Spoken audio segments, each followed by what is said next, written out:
So my friend, you have answered the call to adventure, but before you cross that threshold and start on your journey, let's go over some of the things that you might want to take with you.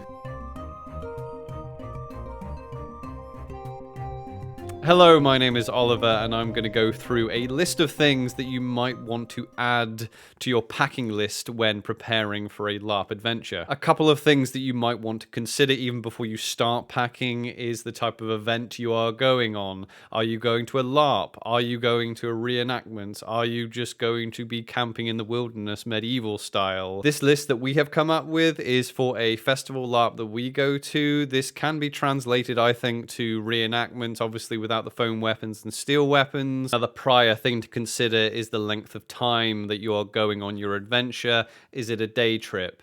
Is it for a weekend? This list has been made for the LARP we go to, which is a 3-day festival LARP.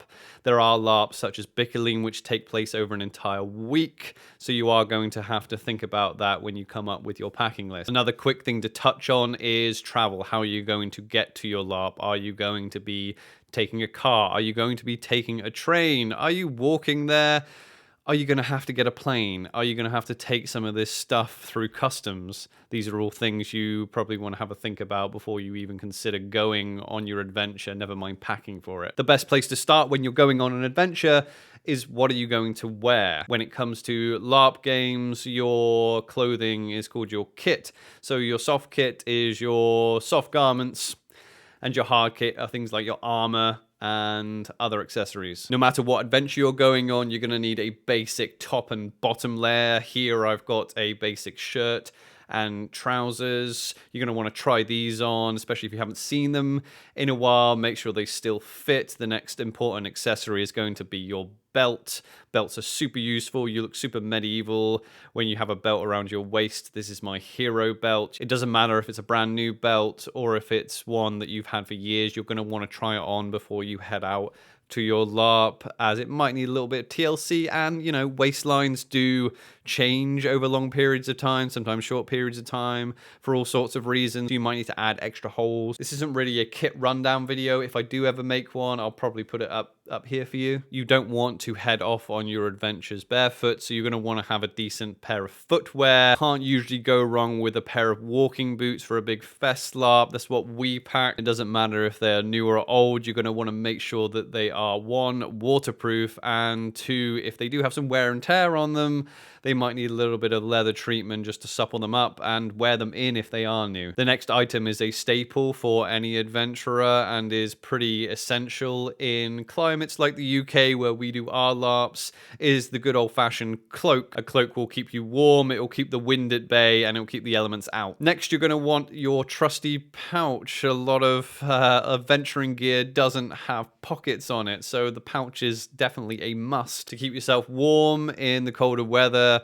I'd suggest adding a pair of gloves. There's nothing worse than cold hands when you're trying to do anything out on your LARP adventure. This is a good time to mention as well, we always add a set of thermals as well, undergarments that you can put on that are lightweight but will keep you warm.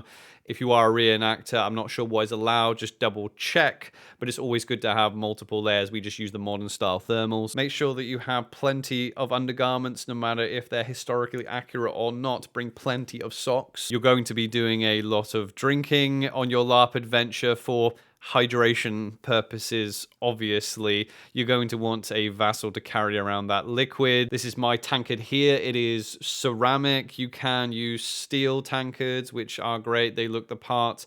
However, you've got to be careful if you're going to be drinking cold and hot liquids.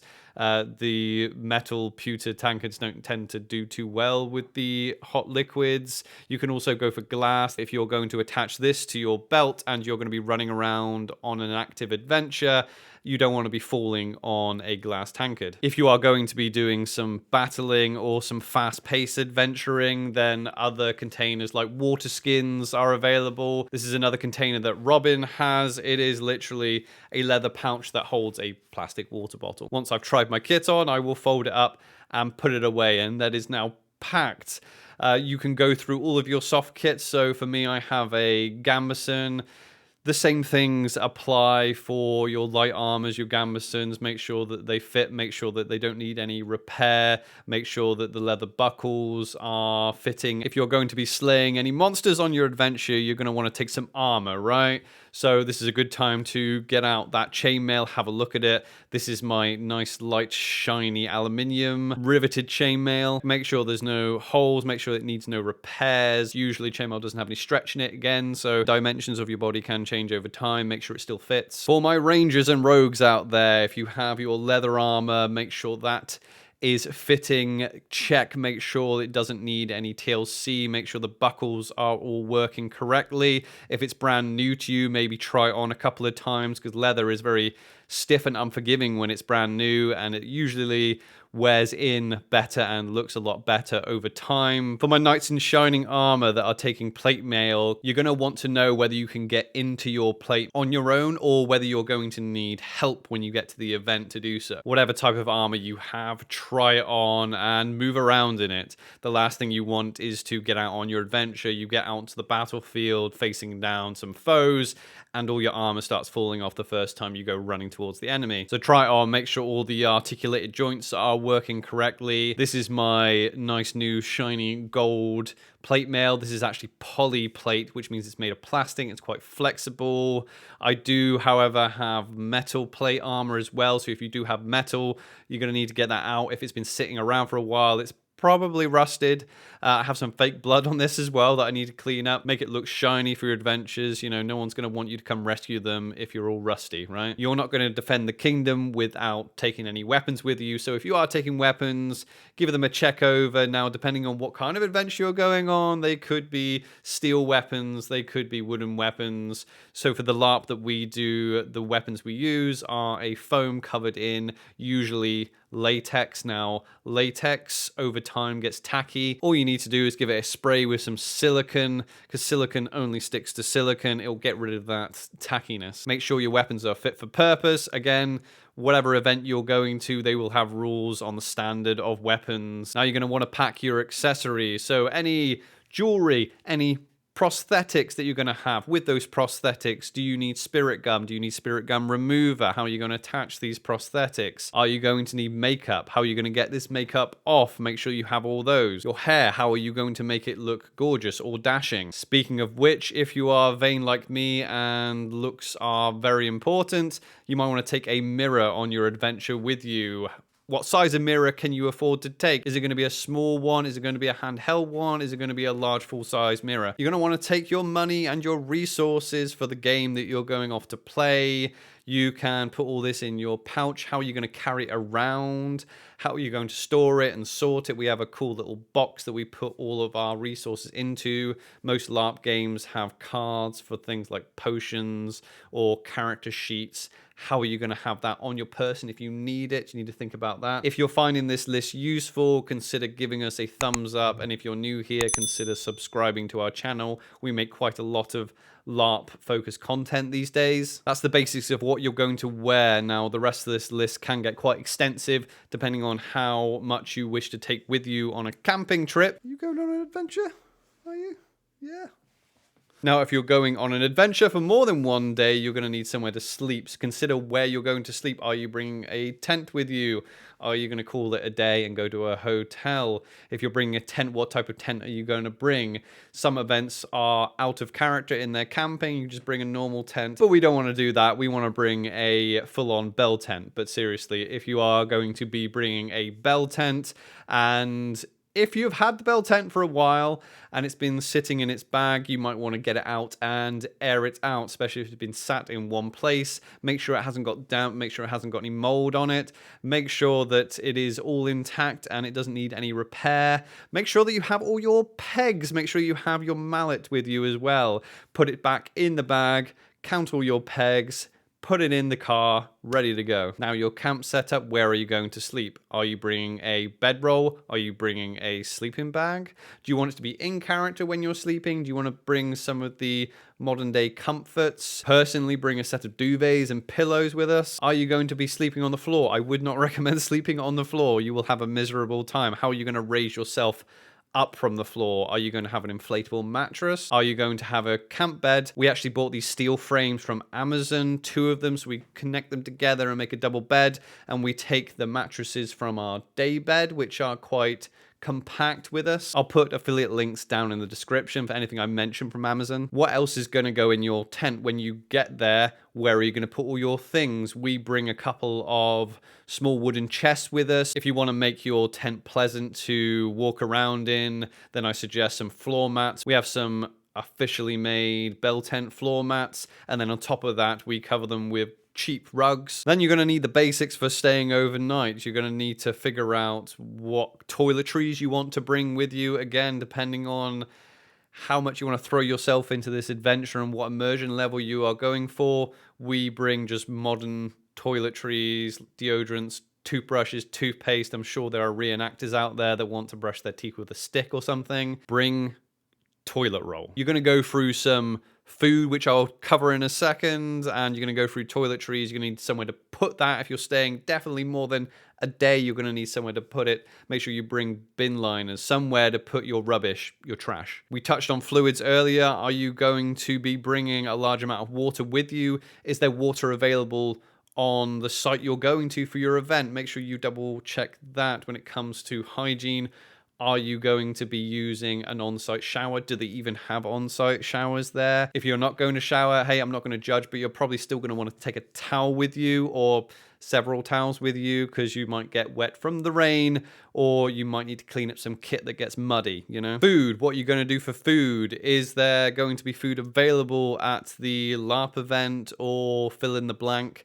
that you're going to? How available is the food going to be there? How expensive is it going to be there? Will it last you the entire weekend? Are you going to bring all your own food?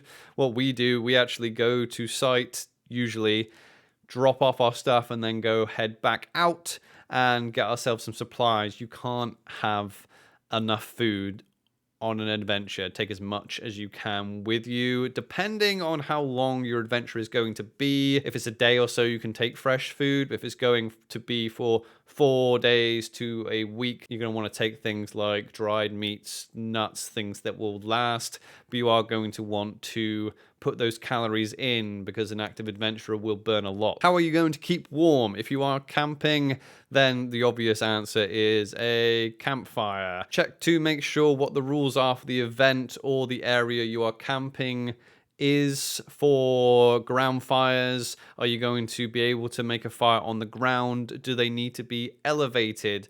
The LARP we go asks us to have them elevated off the ground. We have a small steel fire pit that we take with us, that we dismantle and put up as soon as we set up camp. How are you going to light this fire? What fuel source are you going to use? Are you going to use charcoal? Are you going to use wood? Are you going to use coal? Do you need fire lighters? Do you have access to a light? Are you going to be lighting the fire the old-fashioned way without gasoline? How are you going to put this fire out if you need to? If you're going to be using this for cooking up meals, how are you going to eat this food? It's quite easy to forget things like plates and bowls and eating utensils. We actually have a little set that we take with us now, a little coconut set that really looks the part. It's really cute. What are you going to do when you wake up in the morning and there is no coffee? I don't know about you, but I can't do without my caffeine fix in the morning. Is there going to be coffee available on site? If not, you might want to brew your own. How are you going to brew your own? Are you just going to take instant coffee, instant tea? How are you going to boil this water? You're probably going to need to take some kettles with you. We have a couple of kettles, and we also have a couple of enamel pots for brewing coffee as well. I like to grind my own coffee beans. It just gives me that bit more of an immersion and something to do early in the morning. Where are you going to sit to eat this food and drink this coffee and drink the mead that you're probably going to bring along with you as well? Just add me to the list. You're going to need chairs, you might need tables, you might want to sit on a log on the floor, but if you do, consider what chairs you're going to take. We have these wooden foldable chairs and foldable tables that we take with us. Do you want to make your camp look extra pretty? We decorate the outside of our tent with fake flowers. We also have these little solar lanterns that I think are really cool. They give off a really cool effect in the nighttime camp. We got these ones from Amazon. Again, I'll put the link in the description below. When you are camping, it can be useful to bring a real hunting knife or camping knife with you, but just double check with the event you're going to for rules on actual blades. I highly recommend, if you can, bringing a first aid kit. We have a first aid box that we have had for a long time. We've put it in a wooden box to make it look in character for our LARP adventures, and we add to it constantly. We have the usual suspects in there: bandages, we have eye washes, we have tick removers. I'm not a physician, I can't tell you to take medication, but I can ask you to bring your medication with you. Please take your inhalers. Robin, bring your inhaler. This is editing Oliver here. I forgot to mention that a PDF version of our packing list on which this video is based is down in the description below if you need it. That was a lot of stuff to consider taking on an adventure. If you can think of anything else, or if there's anything obvious that you're like, yo, Ollie, you totally missed this, please put it down in the comments below to jog my memory and to help other people out as well. If you're interested in the LARP that Robin and myself go to, then you can find out about that up here. Until the next video though, we love you and stay safe.